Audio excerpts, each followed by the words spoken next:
Welcome to my channel. இப்போ நம்ம யாரை பற்றி பேச போகிறோன்னா, அதாவது ஏழைகள்னால் துச்சமாக மதிக்கிற ஒருத்தர் இருக்கிறன்னா அவர் யாரும் இல்லை, நம்ம இர்ஃபான்.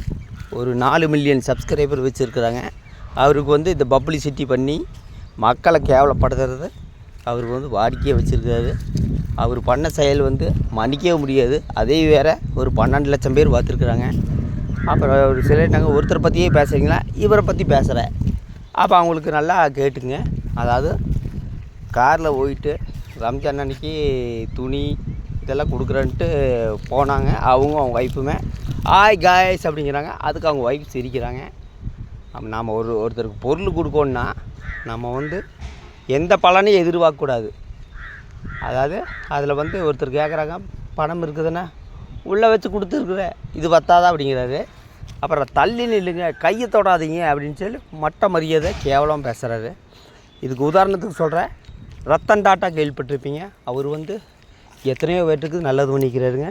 அத்தை பெரிய பணக்காராக இருந்தாலுமே அவர் அவரோட உயிரில் என்ன எழுதி வச்சுக்கின்னா, அவர் வீட்டு வேலை செஞ்ச வேலைக்காரருக்கு 1 கோடி ரூபா பணத்தை கொடுக்குறேன்னு சொல்லி உயிர் எழுதி வச்சுக்கிறாரு. அப்புறம் அவர் வாங்கின கடனை 35 லட்ச ரூபா தள்ளுபடி. ரெண்டாவது பார்த்திங்கன்னா அவரோட உதவியாளர் அவருக்கு பார்த்திங்கன்னா 60 லட்ச ரூபா பணம் கொடுக்கணும்னு சொல்லி உயிர் எழுதி வச்சுக்கிறாரு. அவர் வாங்கின ஒரு 10 லட்ச ரூபா கடனை தள்ளுபடி பண்ணு எழுதி வச்சுக்கிறாரு. கிட்டத்தட்ட அவங்க வேலை செஞ்ச ஒரு 15 பேர்த்துக்கு உயிர் எழுதி வச்சுக்கிறாரு. அவரை பார்த்து மித்தவங்க கற்றுக்கணும், புரிஞ்சுங்க. ரத்தன் டாட்டா எத்தனையோ பேர்த்துக்கு நல்லது பண்ணிக்கிறாரு. அதே மாதிரி லூலு மால் ஓனர் யூசுப் அலி பல கண்ட்ரியில் மால் வச்சுக்கிறாரு. அவர் செய்த உதவி யாருக்குமே தெரியாது, நிறைய பேருக்கு தெரியாது. அதே மாதிரி நம்ம கூட இருக்கிறவங்கள நம்ம தாழ்வு மனப்பான்மை பார்க்கக்கூடாது. அதே மாதிரி நபிகள் நாயகம் அவர் என்ன சொல்லிக்கிறதுனா, தாழ்வு மனப்பான்மையே நபிகள் நாயகத்துக்கு கிடையாது. அதாவது சகிப்புத்தன்மை கிடையாது. வேறு மதத்தை சேர்ந்த இருந்தாலும் அவர் நம்மளை அடுத்தவங்களை இழிவுபடுத்தக்கூடாது அவரோட வாசகத்திலே இருக்குது. ஆனால் அந்த இர்ஃபான் பப்ளிசிட்டி தேட்டத்திலே குறியாக்குறது. இர்ஃபான் மட்டும் இல்லை, பல யூடியூபர்ஸ் பப்ளிசிட்டிக்காக வலைதளத்தை யூஸ் பண்ணி என்ன வேணால் பண்ணுறாரு. அவங்களுக்கு தேவை வியூஸு. இப்போ சுமார் ஒரு 30 லட்சம் வியூஸ் போச்சுன்னா மாத வருமானம் 1 லட்ச ரூபா. அது எதுக்கு, நல்லதுக்கு இல்லைங்க, கெட்டதுக்கு தான் யூஸ் பண்ணுறாரு.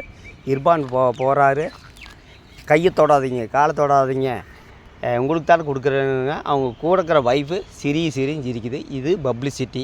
அவங்களுக்கு எப்படி இருந்தாலும் ஒரு 10 லட்சம் பேர் பார்த்துருப்பாங்க. ஏழைகள்லாம் துச்சமாக மதிக்கிறாங்க. நாம் ஒருத்தருக்கு ஹெல்ப் பண்ணோன்னா அது சொல்லி காமிக்கக்கூடாது. இவர் பப்ளிசிட்டி தேடுறாரு. எத்தனையோ பேர் திட்டாத ஆலைகள் தமிழ்நாடே அவர் திட்டி தீர்த்துருக்குது. அதாவது ஏழைகள்னால் எல்லோரும் அடிமை கிடையாதுங்க. ஏழைகள் ஒரு நாள் எல்லோரும் முன்னேறுவாங்க, முன்னேற்றம் அடைவாங்க. எல்லாருமே இவருக்கு கீழே இருக்கிற கொத்தடிமை கிடையாது. இர்ஃபான் மாதிரி ஆளுங்க வலைதளத்தில் எதுக்கு யூஸ் பண்ணுறாங்கன்னா, பப்ளிசிட்டி சேரி வியூஸ் வாங்கி வருமானம் பார்க்குறாங்க. இதையும் மக்கள் பார்த்துருக்கிறவங்க. இர்ஃபான் மட்டுமில்லை, சில பேர் என்ன பண்ணுறாங்க, ஃபேமிலி வீடியோ காட்டுறது, சண்டை பிடிக்கிறது, இது பெருமையாக நினைக்கிறாங்க. எங்கள் வீடியோ தான் நாங்கள் போடுறோம் அப்படிங்க. உங்கள் வீடியோ நீங்கள் போடுறீங்க, எதுக்காக போடுறீங்க? பப்ளிசிட்டி தேடி வலைதளத்தை யூஸ் பண்ணி வியூஸ் வாங்கி சம்பாதிக்கிறாங்க. அதாவது நாம் ஒரு இல்லாதனால தான் நான் உங்கள்கிட்ட கேட்குறேங்க. இருக்கிறாந்தா உங்கள்கிட்ட கேட்பாங்களா? அவங்கள போய் இந்தா எடுத்துக்கோ, உங்களுக்கு தாட்டா கொடுக்க வந்துக்கிறேன், ஏன்டா இப்படி பண்ணிகிட்ருக்கீங்க, மட்ட மரியாதையெல்லாம் பண்ணி இந்த இர்ஃபான் மாதிரி ஆளுகளோட சேனலை தயவு செய்து அவாய்ட் பண்ணுங்கள்.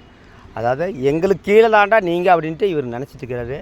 அவங்களும் ஒரு நாள் எல்லோரும் மேலே வரலாம். யாரும் எல்லோரும் கீழே கிடையாது. ஒரு ஆள் கீழே வர்றதும், ஒரு மேலே இருக்கிற ஆள் கீழே இறக்கிறதும் சர்வசாதாரணமாக நடக்கும்.